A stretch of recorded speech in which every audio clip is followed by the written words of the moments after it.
सभी विद्यार्थियों का शिव्या केम एकेडमी में हार्दिक स्वागत और अभिनंदन करते हैं।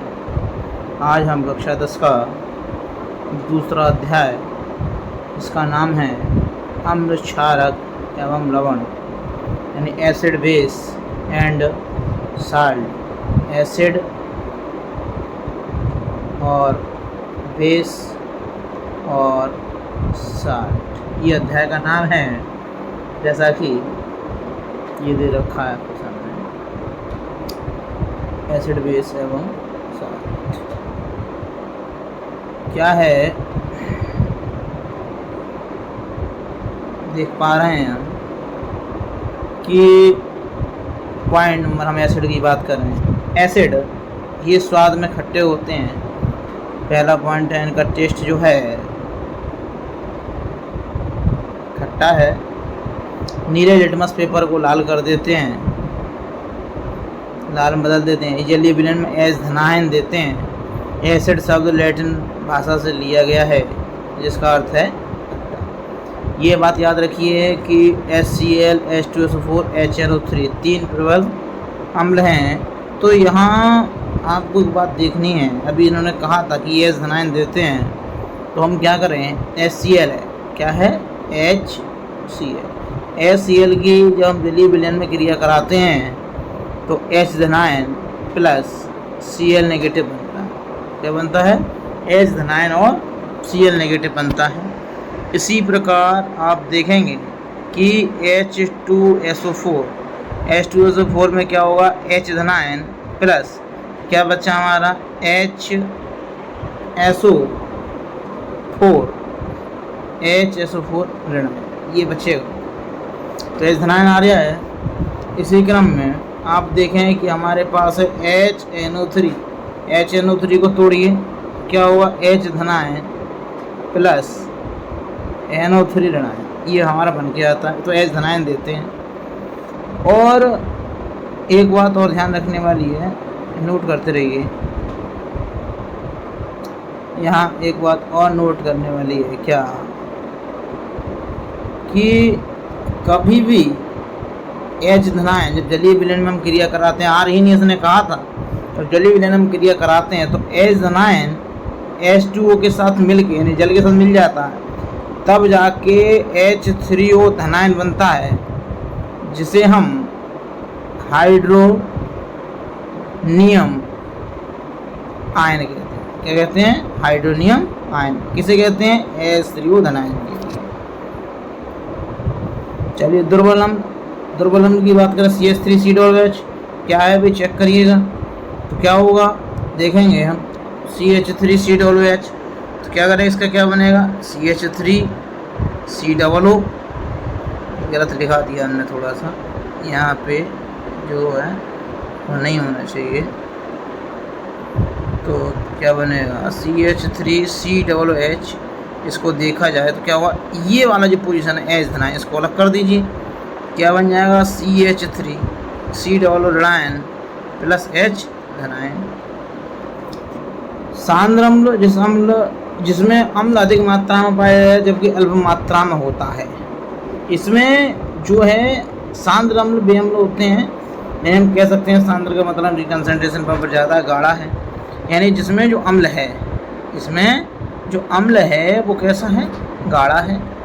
गाढ़ा होने के नाते यानी, और जल की मात्रा अल्प है, यानी कि हम ये देख रहे हैं कि भाई ये जो है कंडीशन अम्ल, ठीक है, अम्ल की मात्रा कैसी होनी चाहिए, अधिक, और जल की मात्रा हमारी ज़्यादा।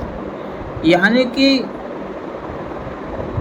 अब हमारे साथ जब सांद्र अम्ल बनाया जाएगा तो इसमें जल भी होना चाहिए। तो क्या होगा, यानी कि जो वाटर है, यानी कि H2O है, ये हमारा H2O जो है हमारा एक विलायक का काम कर रहा है। किसका काम करेगा, विलायक का काम करेगा। और विलायक कैसा है हमारा, जल जो है हमारा सार्वत्रिक विलायक के रूप में माना जाता है। जल सार्वत्रिक विलायक के रूप में जाना जाता है। तो जल की मात्रा कैसी होगी भाई, बहुत कम होगी, और जिसमें अम्ल की मात्रा ज़्यादा होगी। इसलिए ऐसे जल को ऐसे अम्ल को क्या कहते हैं, सांद्रम। लेकिन यही कंडीशन उल्टी हो जाए जिसमें अम्ल की मात्रा जो है अधिक हो और जल की मात्रा ज़्यादा हो जाए, तो ऐसी कंडीशन में बने एसिड को हम तनु अम्ल के नाम से जानते हैं।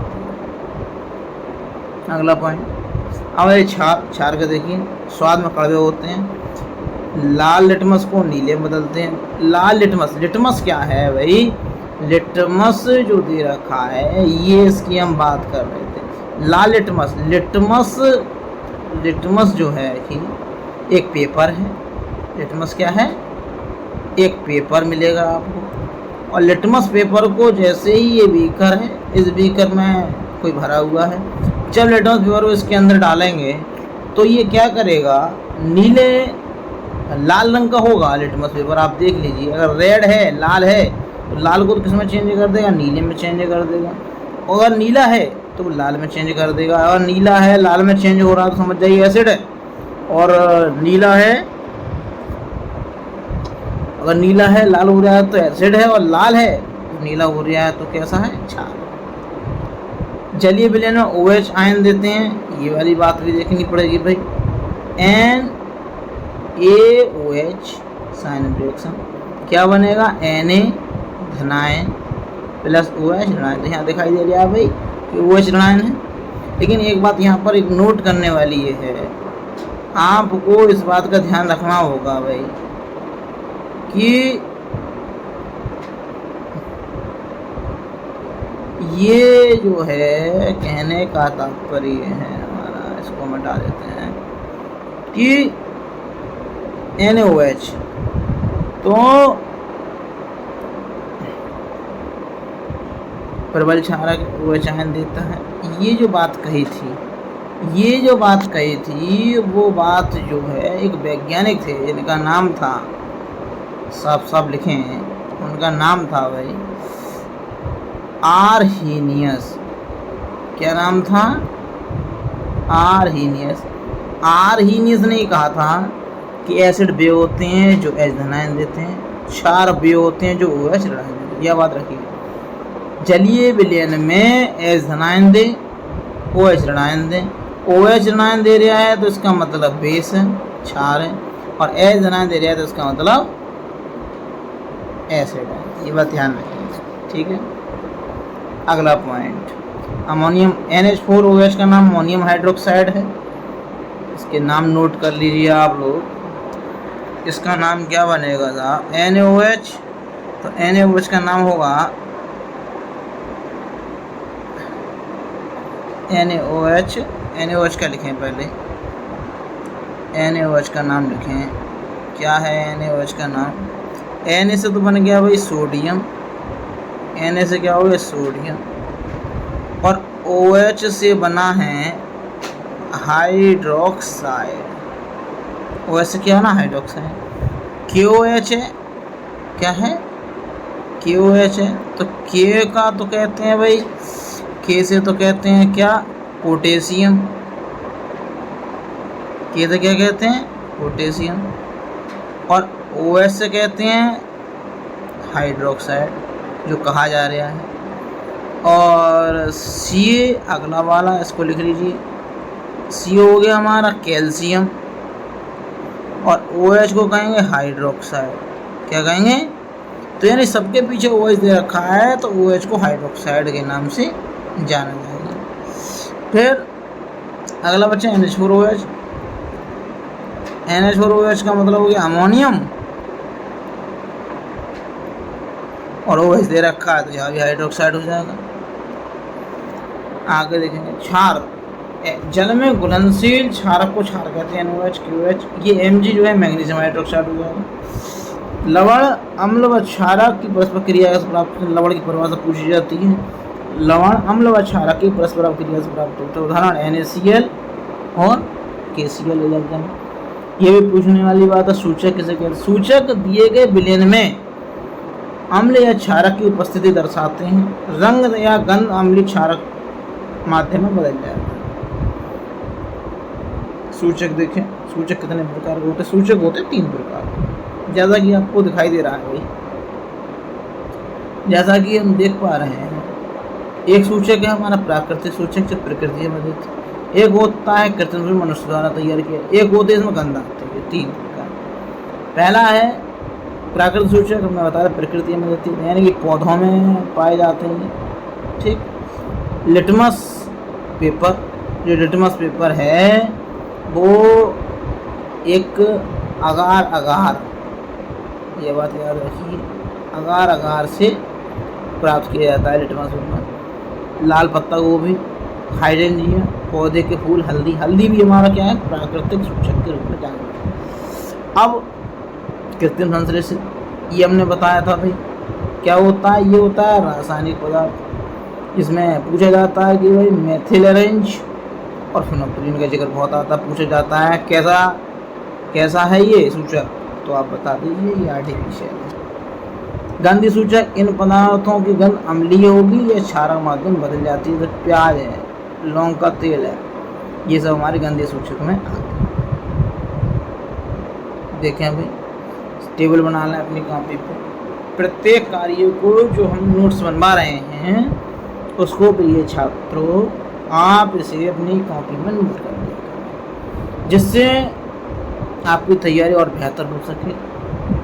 एक एक शब्द, एक एक नोट्स आपके लिए बनाया गया है।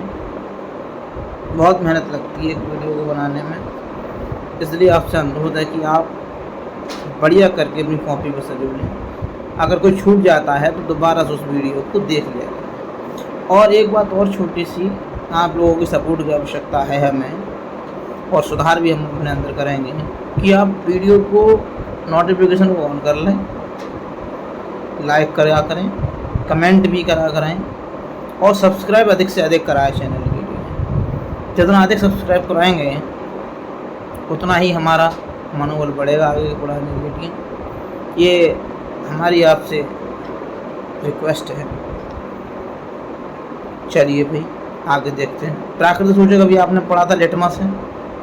लिटमस आपको पता चल गया अम्ल के साथ कैसा हो जाएगा, रंग या गंध में परिवर्तन। यहाँ क्या अम्ल के साथ कैसा हो जाएगा, लाल हो जाएगा, और क्षार के साथ कैसा हो जाएगा, नीला हो जाएगा। यानी कि हम एक बार फिर देखें, जो लिटमस पेपर था, इसको जो लिटमस पेपर था कैसा हो जाएगा, अम्ल के साथ लाल हो जाएगा और क्षार में डालने में नीला हो जाएगा। ये बात ध्यान रखिए। लाल पत्ता गोभी का रस कैसा हो जाएगा, लाल और हरा। हल्दी में देखो आप एसिड में कोई बदलाव नहीं होगा, एक क्षार के साथ।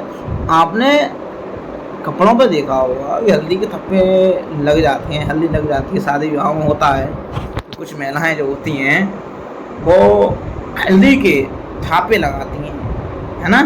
और हल्दी के थापे लगाने से क्या होता है, नए नए कपड़े जो होते हैं, सफ़ेद कलर के लोग कपड़े पहन के जाते हैं, वाइट कलर के, उन पर अगर थापे लगा दिए जाते हैं तो जब वो सर्फ या डिटर्जेंट साबुन के साथ जब क्रिया कराते हैं तो आपने देखा होगा, उनको महसूस किया होगा कि उनका कलर कैसा हो जाता है, लाल हो जाता है। अगर क्षार के साथ क्रिया करते हैं तो यानी किसके साथ क्रिया कराते हैं, क्षार के साथ, तो लाल होगा।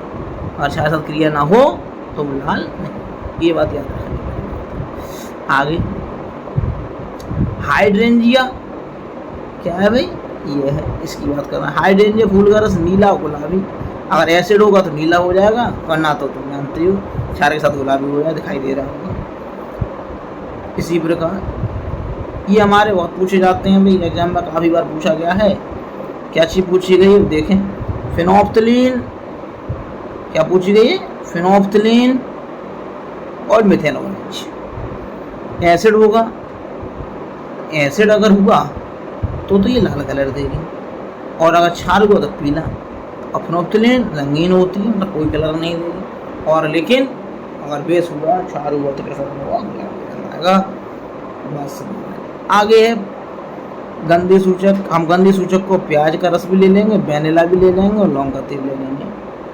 वेनिला एक सेम है, उससे प्राप्त किया जाता है।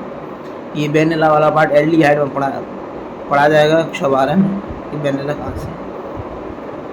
तो आज वेनिला को एसिड में क्रिया कराएंगे तो समान गंध रहेगी, जैसी गंध यहाँ है वैसी गंध यहाँ रहेगी, समान गंध। लेकिन जब इसको क्षार के साथ क्रिया कराई जाएगी तब इसमें जाके कोई गंध नहीं होगी।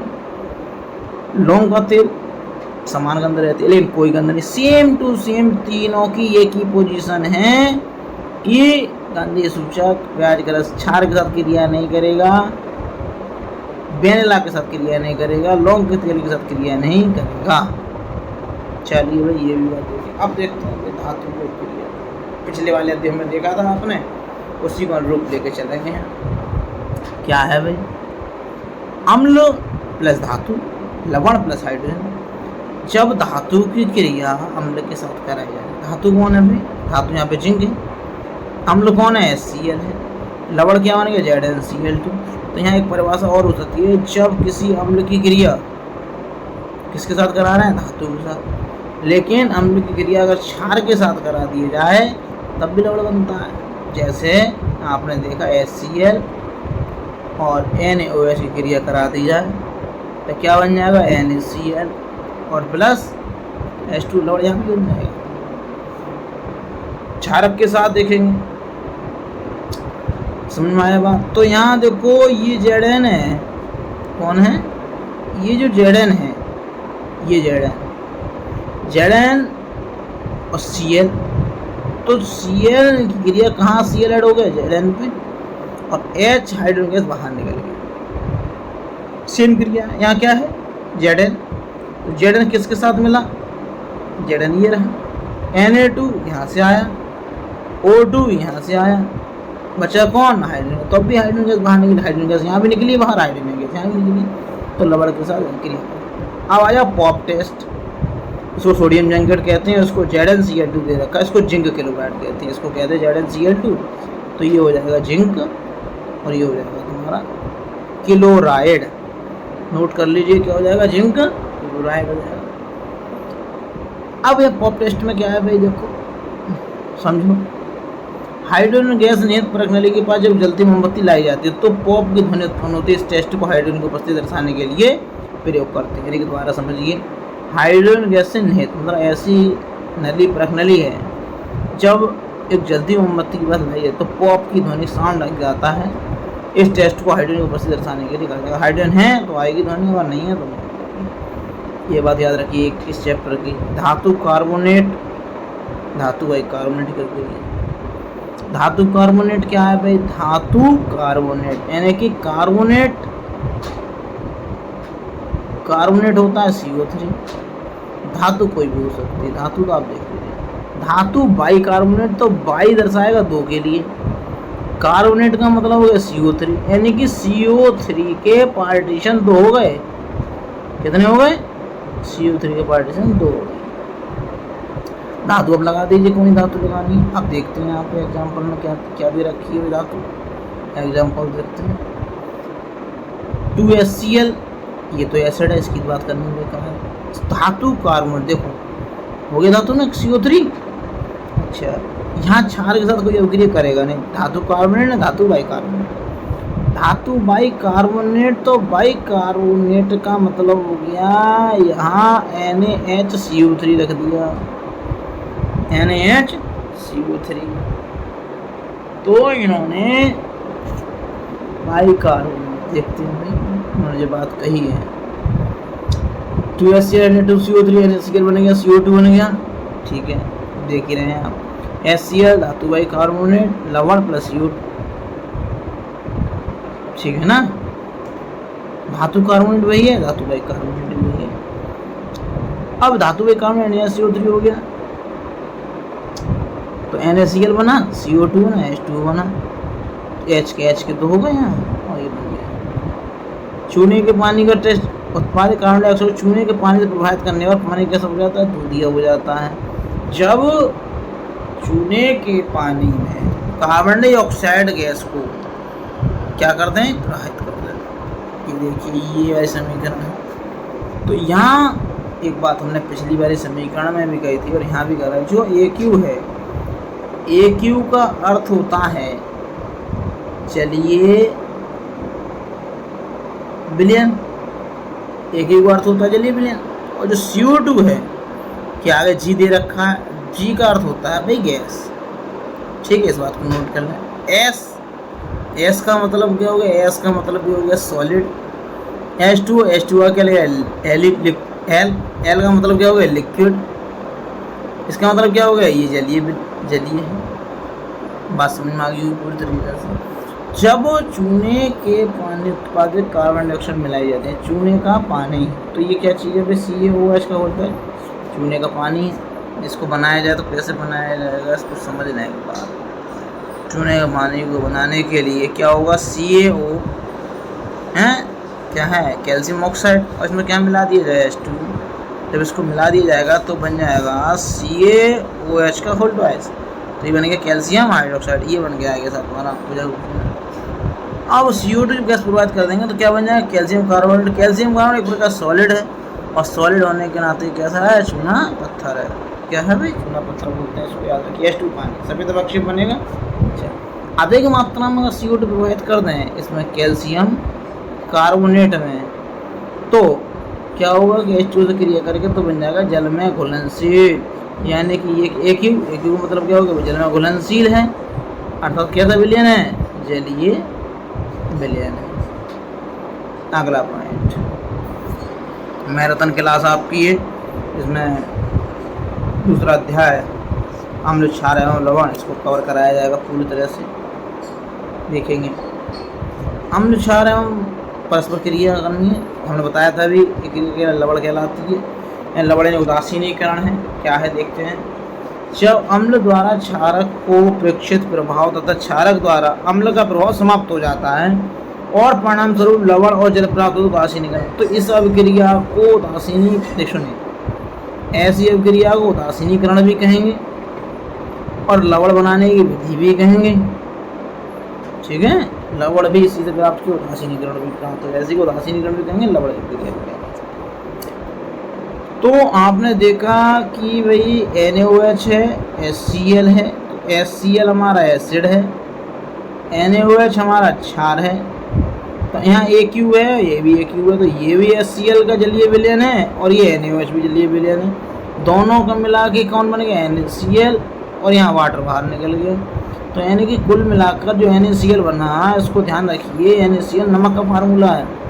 तो NaCl क्या है, सोडियम, Na का मतलब सोडियम और Cl का मतलब हो जाता है क्लोराइड, ठीक है। यहाँ एक बात और ध्यान रखिए, ये वाली बात को जरा ध्यान समझ लीजिए। प्रबल अम्ल जब दुर्बल क्षारक के साथ क्रिया करेगा, किसके साथ क्रिया करेगा, दुर्बल क्षारक के साथ क्रिया करेगा, तो अम्लीय लवण पर जन्म बनेगा। जब क्षारक प्रबल होगा तो क्षारीय लवण बनेगा। संक्षेप में एक बात ध्यान रखें, तो एक बात बताएं, ध्यान रखिए, थोड़ा सा कलर चेंज कर लें। अब देखो, प्रबल अम्ल है, कैसा है, प्रबल अम्ल, तो अम्लीय ही बनेगा। प्रबल है, ये प्रबल क्षार है, ये जो है क्या है, ये प्रबल क्षार है, तो यह क्षारीय, तो यहाँ क्या बनेगा, क्षारीय बनेगा। कलर भाई ठीक है भाई। और यहाँ अगर प्रबल अम्ल है और प्रबल क्षार है तो उदासीन बनेगा, ये बात याद रखिए। दुर्बल अम्ल है, दुर्बल क्षार है तो उदासीन लवण बनेगा, बात क्लियर होती है भाई। अब इसी क्रम में अम्लों के साथ धात्विक ऑक्साइड की अभिक्रिया क्या है, धात्विक ऑक्साइड क्या चीज़ है, ये हमारा क्या हो गया भाई, ये धातु हो गई कॉपर, धात्विक ऑक्साइड, और क्रिया किसके साथ कराई जा रही है, एसिड के साथ, तब भी क्या बनने लवण बन गया है। जो कॉपर ऑक्साइड है यानी कॉपर क्लोराइड बना हमारा, है ना, गिब्रस क्लोराइड बोले इसको, तो इसके विलयन का रंग कैसा होता है, नीला होता है। धात्विक ऑक्साइड की प्रवृत्ति हमेशा कैसे होती है, क्षारीय, क्योंकि ये अम्ल के साथ क्रिया करके लवण और जल बनाते हैं। तो कॉपर ऑक्साइड और मैग्नीशियम ऑक्साइड, ठीक है। अगली बात है अधात्विक ऑक्साइड, अधात्विक, धातु नहीं होनी चाहिए। अधात्विक ऑक्साइड कौन हो गया भाई हमारा, अधात्विक ऑक्साइड हो गया कार्बनिक ऑक्साइड। क्षार आपका CaOH, क्या बन गया, लवण CO3 प्लस H2 जल बन गया। ध्यान रखें आगे, जलीय विलयन में अम्ल और क्षार, देखो यही बात हम बता रहे थे, उसी बात को यहाँ पर रिपीट करा गया है। क्या रिपीट करा गया, जल की उपस्थिति में अम्ल H धनायन उत्पन्न करते हैं, है ना, लेकिन H धनायन उत्पन्न तो करते हैं, ठीक है, लेकिन ये जल के साथ फ्री नहीं रह सकते हैं। क्या नहीं कर सकते? जल के साथ फ्री नहीं रह सकते। तो H2 क्या बन गया? H3 बन गया आगे। अब HCl की हमने क्रिया कराई, तो HCl की जब क्रिया कराई तो आपने देखा कि भाई ये हमारा HCl है। जब क्रिया कराई तो H धनायन और प्लस Cl ऋणायन, तो H धनायन यहाँ बना, H धनायन बना तो H धनायन प्लस H2 क्या बन जाएगा? H3O धनायन। यही तो बना है, बना नहीं बना। इसके बाद OH के साथ NaOH बना, Na प्लस OH ऋणायन बना, H2 निकल गया। फिर MgOH का उल्टा है H2Mg, ये बात है। अब अगली बात, सभी क्षारक जल में घुलनशील नहीं होते। जल में घुलनशील क्षारक को क्षार कहते हैं, परंतु सभी क्षार क्षारक होते हैं। सभी क्षार कहते हो क्षारक, परंतु सभी क्षारक क्षार नहीं होते, क्योंकि सभी क्षारक जल में घुलनशील नहीं होते। तो यहाँ बात याद रखनी है, इसको ध्यान रखिएगा, नोट कर लीजिए, बढ़िया जैसे अंडरलाइन कर लीजिए। सभी क्षारक जल में घुलनशील नहीं होते। जो जल में घुलनशील है वो क्षार है, लेकिन सभी क्षार क्षारक होते हैं। सभी क्षारक होते हैं, लेकिन सभी क्षारक क्षार नहीं होते घुलने से। अगली बात क्या कही जा रही है? जल के साथ अम्ल क्षारक को मिलाते हैं, सावधानी बरतनी चाहिए। जल के साथ अम्ल या क्षारक को मिला बरतन, हमेशा अम्ल या क्षारक को ही जल में मिलाना चाहिए। अम्ल या क्षारक को जल में मिलाना चाहिए और लगातार इसे हिलाते रहिए, क्योंकि ये प्रक्रिया अत्यंत ऊष्माक्षेपी है। कैसी है? ऊष्माक्षेपी। अच्छा बताओ आप लोग, ऊष्माक्षेपी कैसे कहते हैं? ऊष्माक्षेपी और ऊष्माशोषी, बता दो अब क्रिया। ऊष्माक्षेपी वो होती है जिसमें क्या होती है, जो उसमें दी जाती है। ऊष्माक्षेपी किसमें होती है? ऊष्मा उत्सर्जित होती है। क्या होती है? ऊष्मा उत्सर्जित होती है। आपने एक समीकरण लिखी थी, याद होनी चाहिए, क्या थी? ऊष्मा उत्सर्जित हो रही थी, आपने लिखा था C6H12O6। उसमें क्या दिया था आपने? वो था ऑक्सीजन। तो यहाँ पे क्या बना था? 6CO2 plus 6H2। यह क्या निकल रही थी? एनर्जी। तो एनर्जी निकल रही थी ना, तो सावधानी करनी चाहिए, क्योंकि इस प्रक्रिया अत्यंत ऊष्माक्षेपी है। देखिए यहाँ जल भी मिलाया जा रहा है, अम्ल भी मिलाया जा रहा है। आगे देखो, सांद्र अम्ल में जल मिलाने में उत्पन्न हुई ऊष्मा के कारण ऊष्माक्षेपी है, उसमें उत्पन्न होगी, मिश्रण आसपिल कर बाहर आ जाता है, फॉल किया जाता है तथा आप जल सकते हैं। साथ ही अत्यंत स्थानांतरित ताप के कारण कांच का पात्र भी हल्के डालने चाहिए। जल को अम्ल डालने से मिश्रित अस्फलित होकर बाहर आ सकता है। स्थानीय ताप के कारण कांच का पात्र, स्थानीय ताप पर एक बात और ध्यान रखिए भाई, हमारे जो टेम्परेचर है उसको T से दर्शाएंगे, और नॉर्मल टेम्परेचर हमारा 0 डिग्री सेल्सियस होता है, ठीक है। और इसको हम केल्विन की बात करें तो 273 केल्विन में ये काम करता है। सेल्सियस का 0 डिग्री सेल्सियस से बना। देखिए इधर ध्यान समझिए, पूरा ग्राफ है, इसके अंदर ले लीजिए चाहे तो। अम्ल की क्रिया, हम धातु क्रिया की लवड़ बनाया, पेन ले लेते हैं, इसकी देखिए धातु की लवड़ बनाया। अम्ल क्रिया लवड़ और जल धातु ऑक्साइड के साथ हुई, तो धातु में कार्बोनेट के साथ हुई तो लवण कार्बोनेट जल बना, और क्षारक के साथ हुई तो लवण प्लस जल बना। ऐसी क्षारक की क्रिया है, लवण प्लस जल, धातु प्लस जल, सभी क्षार समानता है। सब अम्ल एथेनॉल उत्पन्न करते हैं, ये बात हो गई। क्षारक वो एथेनॉल करते हैं। जब कोई अम्ल या क्षारक जल में मिलाया तो तनुकृत हो जाता है। जब कोई अम्ल या क्षारक जल में मिलाया जाता है, जल में मिलाने पर आयन की सांद्रता स्थिर धनायन OH में प्रति इकाई आयतन की कमी हो जाती है, आयतन की कमी हो जाती है। क्षार तथा क्षार तथा अम्ल की प्रबलता कैसे पहचानेंगे, ये वाली बात बहुत इंपॉर्टेंट है भाई। अब एसिड तो आपने पहचान ली, कई प्रक्रम थे उन्हें पहचान लिया, लेकिन यहाँ एक बात कही जा रही है, कैसे पहचानोगे कि प्रबल है या तो इसको पहचानने के लिए हमें यूनिवर्सल इंडिकेटर की आवश्यकता होती है। वो ये है, अनेक सूचकों का मिश्रण होता है इसके अंदर। तो यहाँ क्या बतानी पड़ेगी? H धनायन OH ऋणायन, ये बात बतानी पड़ेगी। हाइड्रोजन आयन सांद्रता को विभिन्न रंगों में प्रदर्शित करते हैं। ये वाली बात इम्पोर्टेंट है। पीएच स्केल, कौन सा पीएच स्केल, ये रहा। किसी विरल में उपस्थित अचायन की सांद्रता ज्ञात करने के लिए एक स्केल विकसित किया गया, पीएच स्केल कहते हैं। पीएच जो दे रखा है, पीएच का मतलब उषांश, उषांश कहाँ से लिया गया है, पी से लिया गया है। पोटेंज जर्मन शब्द है जिसका अर्थ होता है शक्ति। अगर एक नाम और आप जानते ही हैं, क्या नाम लेते हैं, पी फॉर पावर भी कह सकते हैं, पी फॉर शक्ति भी कह। किसकी शक्ति, हाइड्रोजन आयन की शक्ति, ठीक है। हाँ, और एक बात और नोट करिए,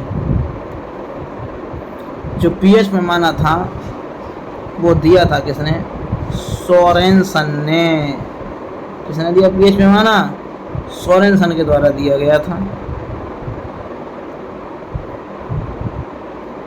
पीएच अगर 7 है तो उदासीन, 7 से कैसी है, कम है तो अम्लीय, और 7 से अधिक है तो क्षारीय। ये पैमाना आपको एग्जाम में बनाने को पढ़ाए तो पढ़ाइएगा। दुर्बल अम्ल ये आपके CH3COOH H2CO3, और प्रबल अम्ल है HCl H2SO4 HN। ज़्यादातर हम प्रबल अम्ल को ध्यान रखते हैं, ये वाले। दुर्बल क्षार NH4OH, बाकी ये सब प्रबल क्षार है। ये एक बात और यहाँ नोट करने वाली है दादा, सही विद्यार्थी ध्यान दें इसमें एक बात। अगर पीएच यहाँ जैसे मान चलिए 0 है, यहाँ 1 2 3 4 5 6 7 ऐसे करें, नहीं समझ में आएगा। देखो ये कोई लाइन हमने खींच दी, ठीक है।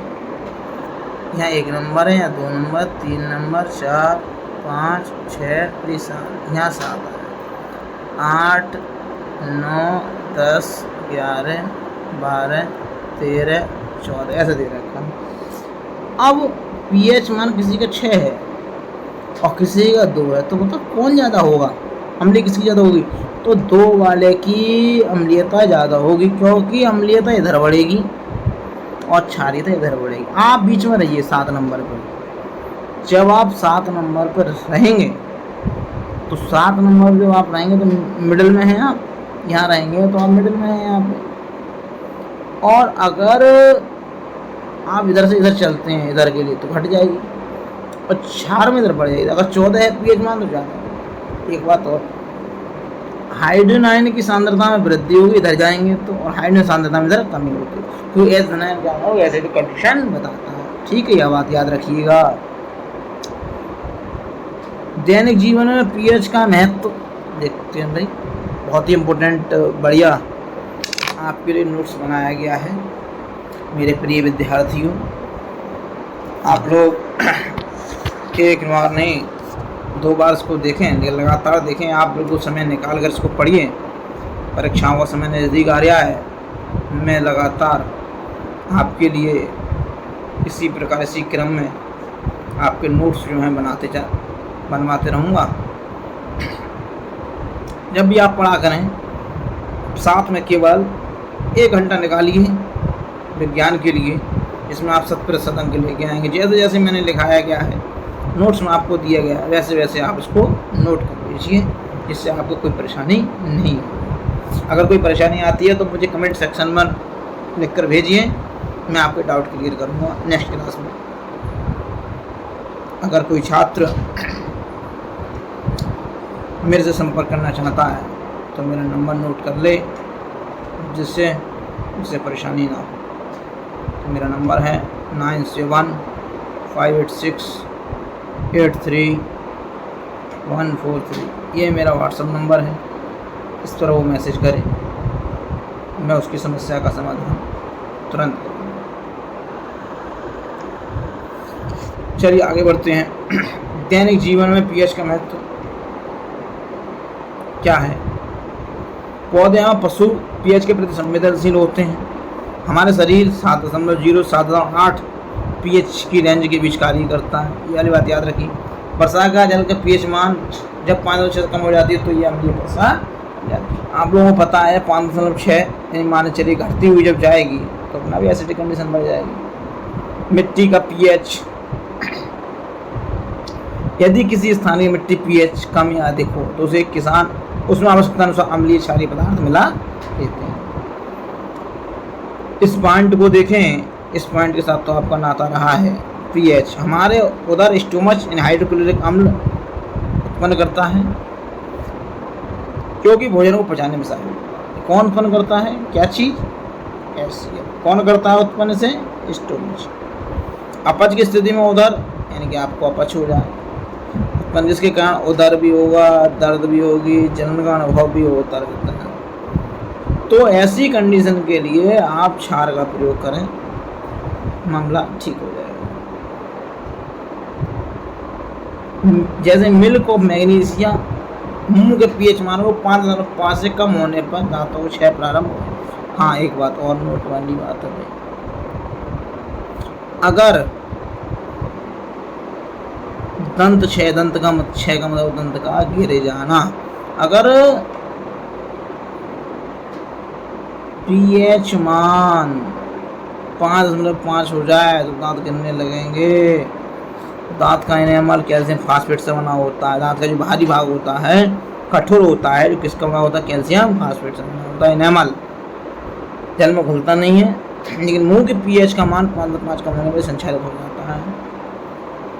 जंतुओं एवं पौधों द्वारा उत्पन्न रसायनों से आत्मरक्षा करते हैं। मधुमक्खी का डंक एक अम्ल छोड़ता है, इसके कारण दर्द एवं जलन का अनुभव होता है। डंक मारे अंग में बेकिंग सोडा का उपयोग आपने देखा होगा, बेकिंग सोडा।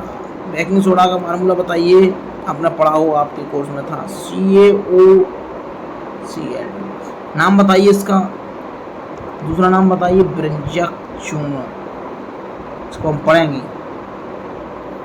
मेटल को डंक वाले मैसोनिक अम्ल छोड़ जाए, जिसके कारण जलन दर्द का अनुभव होता है। इसका इलाज डंक वाले स्थान पर डॉग पौधे की पत्ती रगड़ कर किया जा सकता है। चलिए भाई, लवणों का प्रबल अम्ल, प्रबल क्षारक, उदासीन लवण, pH बराबर 7, ये तो आप देख ही लेंगे, कुछ देखिए इसमें। साधारण नमक से रसायन, तो ये 5 आपके लिए दे रखे हैं, 5 कंपाउंड। इनमें से आपको एग्जाम में देखने को अवश्य मिलेगा, इसको आप तैयार करिए अच्छे से। एक एक करके हम बारी बारी क्रम से इसको पढ़ेंगे। तो पहले पढ़ते हैं हम सोडियम हाइड्रोक्साइड। देखिए चारों को नोट कर लीजिए, बड़ा ध्यान से देखिए। आज इन चारों को पढ़ने के बाद चैप्टर को ख़त्म करेंगे और बड़ा फास्ट तरीके से चलना है हमें, क्योंकि एग्जाम नज़दीक आने वाले हैं। फिर एक बार इसकी मैराथन क्लास ले लेंगे तो पूरे चैप्टर को ख़त्म कर दें केमिस्ट्री। दूसरा पार्ट है, 2 पार्ट बचे हैं। देखें, कुछ नहीं होता है, किस बात पर ध्यान देना चाहिए हम जब लिखें तो यहाँ क्या लिखना है, सोडियम। आपको केवल और केवल इस इक्वेशन को याद कर लेना है और ये परिभाषा लिखी जाएगी बनाने की। सोडियम हाइड्रोक्साइड क्या है, ये जैसा कि ये प्रिपरेशन है बनाने के लिए। कैसे बनेगा देखते हैं। सोडियम क्लोराइड, ये सोडियम क्लोराइड के जलीय विलयन एक ही लगा हुआ है। विद्युत प्रवाहित करने पर ये वियोजित होकर सोडियम हाइड्रोक्साइड उत्पन्न कर देता है। जलीय विलयन, जलीय वाटर भी है, जलीय विलयन लवण जल के साथ क्रिया कर विद्युत जब इसमें देंगे, क्या देंगे, इलेक्ट्रिसिटी देंगे, तो NaOH Cl2 और H2 में कन्वर्ट हो जाती है। तो Cl2 क्या है, क्लोर, NaOH क्या है, क्षार। तो इस अभिक्रिया को क्लोर क्षार अभिक्रिया भी एनोड पर Cl2 गैस, कैथोड पर H2 गैस मुक्त होगी और कैथोड के पास NaOH विलयन बनता है। उपयोग क्या है इसका, H2 का उपयोग ईंधन, मार्गरीन, जल की स्वच्छता करने के लिए। PVC प्लास्टिक है, PVC पॉलीविनाइल क्लोराइड। CFC का नाम सुना होगा आपने, क्या है CFC। CFC को देखें, क्या चीज़ है C का मतलब होता है भाई क्लोरो, F का मतलब होता है फ्लोरो और C का मतलब होता है कार्बन। और एक कार्बन में कितने हाइड्रोजन होते हैं, 4। तो कितने Cl कितने F1 चाहिए, तो क्या हो जाएगा CCl2F2, ये है क्लोरो फ्लोरो कार्बन, CCl2F2 4 हो। HCl इस्पात की सफाई, लोहे की सफाई करते हैं। औषधियाँ, NaOH धातुओं से ग्रीज हटाने के लिए, क्षार से हटा सकते हैं आप, जगह साबुन कागज बनाने के लिए। Cl2 + NaOH व्यंजक चूर्ण बनाने के लिए इसका उपयोग करा जाता है। किरोसिन गैस का देखें। घरेलू व्यंजन, वस्त्र व्यंजन के लिए करते हैं। अगला कंपाउंड व्यंजक चूर्ण कैसे बनेगा, देखो ये क्या तुम्हारा, ये क्या चीज़ है, बुझा हुआ चूना। बुझा हुआ चूना कैसे बना, आपने कैल्शियम ऑक्साइड लिया और इसमें क्या मिलाया, जल मिलाया, तब जाके कौन बना, ये बना COH का होल ट्वाइस। और क्लोरीन गैस जब इसमें प्रवाहित की, यानी कि इस समीकरण को हम एक बार देखें क्या हो रहा है, देखते हैं भाई।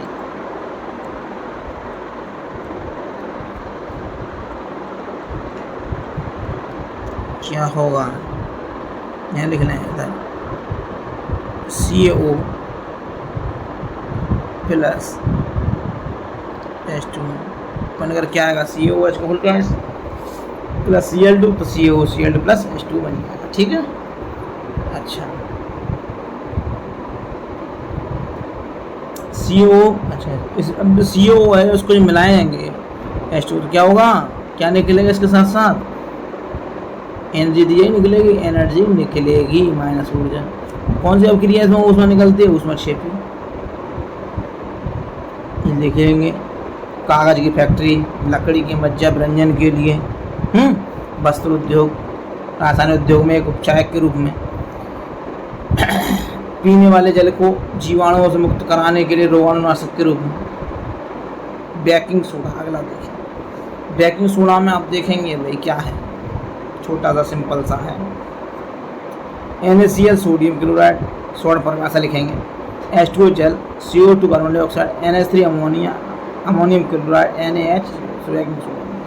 तो ये जो दे रखा है बेकिंग सोडा है, ये अमोनियम क्लोराइड है। तो क्या परिभाषा बनानी चाहिए, परिभाषा क्या बनेगी, परिभाषा बनेगी सोडियम क्लोराइड एवं जल एवं कार्बन डाइऑक्साइड का अमोनिया गैस प्रवाहित करने पर अमोनियम क्लोराइड और सोडियम बाइकार्बोनेट प्राप्त होता है।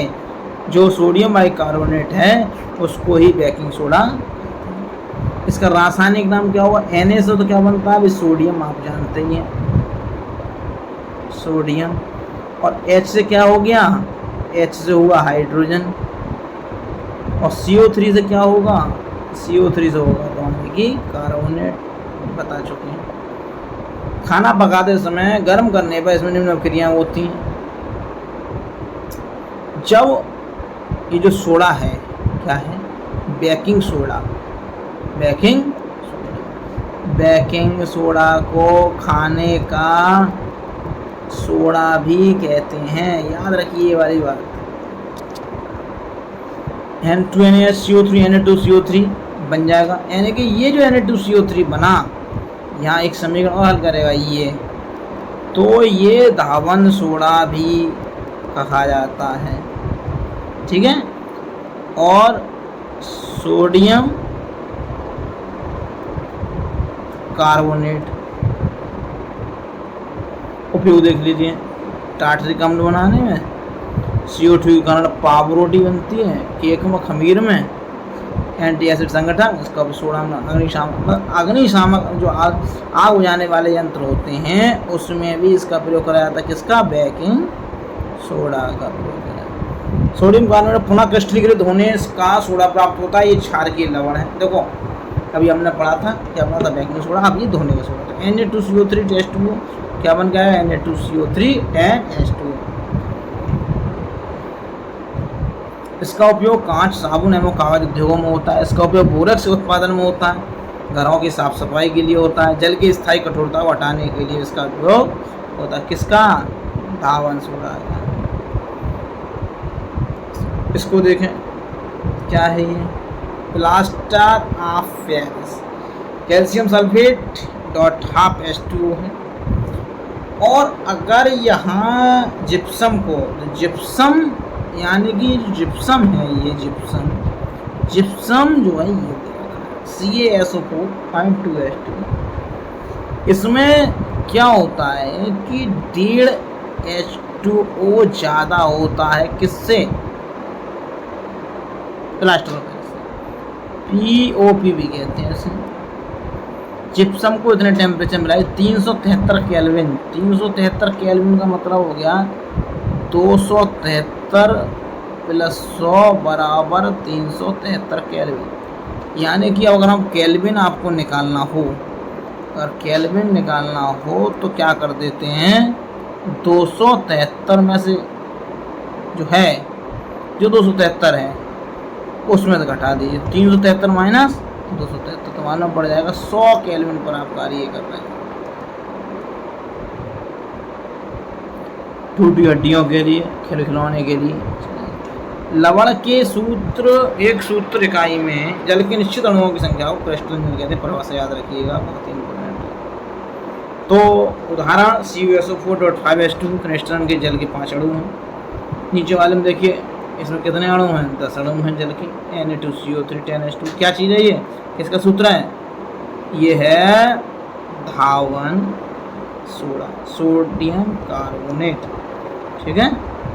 इसके बाद कैल्शियम सल्फेट क्रिस्टल 2 जल के दोनों। एक बार फिर पुनः देख लें, चैप्टर ख़त्म हो गया भाई आपका, बड़ा ध्यान से देखिएगा। बीकर बना दिए एसिड बेस, पढ़ते रहिएगा। किसी पे नहीं हो रहा तो स्क्रीनशॉट ले लीजिए, देखते रहिए। सांद्र एसिड हो गया, नीरेडा पत्र लाल कर दिया, सूचक हो गया, सूचक इम्पोर्टेंट प्रश्न है। अब एक बार जो मैंने सारा कुछ कराया वो सभी इम्पोर्टेंट हैं। उदासीनीकरण अग्रिय इम्पोर्टेंट है, पूरे पाठ को देख लें एक बार बढ़िया करके। ऊष्मा क्षेप ऊष्मा शोषी मैंने आपको पढ़ाई है। ये क्षार की अभिक्रिया है, संयुक्ता है हमारी, सार्वभौमिक यूनिवर्सल इंडिकेटर है। और ये जो पैमाने की बात करें, पैमाना है और pH देखा हमने क्या होता है। अगर उनका pH कम हो जाए तो दांतों का गिरने का खतरा बढ़ जाता है। नेटल, अगर लवणों का प्रबल क्षारक मिले हुए हैं तो उदासीन लवण pH बराबर 7 होगा। ये वाली बात थी हमारी, क्या थी, अगर प्रबल अम्ल प्रबल क्षारक मिला दिया जाए pH बराबर 7, और एक प्रबल है और एक दुर्बल है तो pH मान घट जाएगा। याद रखिए pH मान 7 से क्या होगा, कम होगा। अगर प्रबल क्षार है और दुर्बल अम्ल है, प्रबल क्षार तो pH मान क्या हो जाएगा, 7 से बढ़ जाएगा। ये बात याद रखने वाली बात है भाई। ये हमने 4 कंपाउंड आपको पढ़ा दिए। एग्जाम के दृष्टि पॉइंट से बहुत इम्पोर्टेंट हैं ये। आज आपका हमने अम्ल क्षारक लवण का पाठ पूरा कंप्लीट करा दिया। किसी को कोई दिक्कत हो तो हमें बता दीजिए, कमेंट सेक्शन में मुझे कमेंट कीजिए, मैं आपका देखता हूँ। यहाँ एक तो आपका आर्हेनियस, इसमें नोट करने से रह गया, आर्हेनियस की परिभाषा। आर्हेनियस ने क्या था कि H अम्ल धनायन होता है, ये आपको लिख लेना है। और एग्जाम के दृष्टि पॉइंट से pH आप याद करके अवश्य जाइए, POP आप याद करके जाइए। ऐसे ही पॉइंट हैं, आपको बड़ा अच्छा करके हमने ये बनाया है नोट्स, इससे आपको ही आसानी होगी। एक बार इसको जरूर पढ़ के जाइएगा। चलिए भाई, आपका बहुत बहुत धन्यवाद। शुभ रात्रि, आपका दिन मंगलमय हो। मैं आपका सिब्बी अकेडमी में हार्दिक स्वागत और अभिनंदन और बधाई देता हूं कि आप लोगों ने मेरा इतना साथ दिया। और मैं ये चाहता हूं कि आप चैनल को सब्सक्राइब करें और अधिक से अधिक लोगों से सब्सक्राइब कराएं। मेरे प्रिय विद्यार्थी, मुझसे उम्मीद रहेगी आपसे कि आप आगे बढ़ेंगे और मेरा भी भी साथ में रोशन करेंगे। बताना अवश्य कि हम उनके नोट्स पढ़ के या उनकी पढ़ाई के द्वारा पढ़ के पास हुए थे। कहीं कोई दिक्कत हो साइंस में तो मुझे बताइएगा कमेंट सेक्शन में जाके। बहुत बहुत धन्यवाद। ओके, बाय बाय विद्यार्थी, गुड नाइट।